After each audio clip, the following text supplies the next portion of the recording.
Welcome to Kenton's videos. Enjoy the video. You start now by cutting obvious drains. Open Task Manager and disable non-essential startup apps so boot isn't overloaded. Next, free disk space.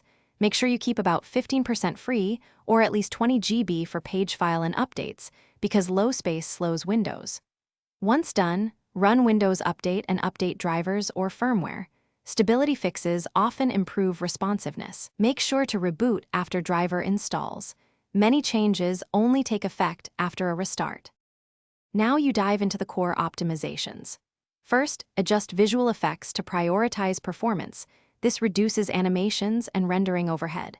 Then, validate virtual memory.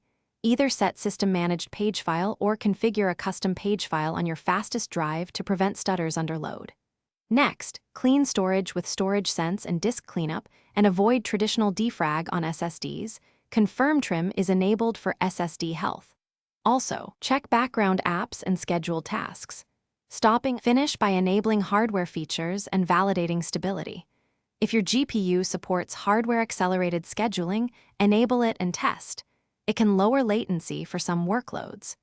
Create a restore point before any major registry or driver changes so you can roll back quickly if something goes wrong. If performance issues persist, perform a clean boot, inspect Event Viewer for errors, and run sfc/scano plus dism/online/cleanupimage/restore health to repair system files.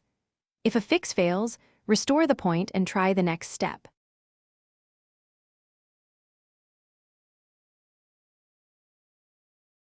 Thanks for watching. Consider subscribing if we helped you.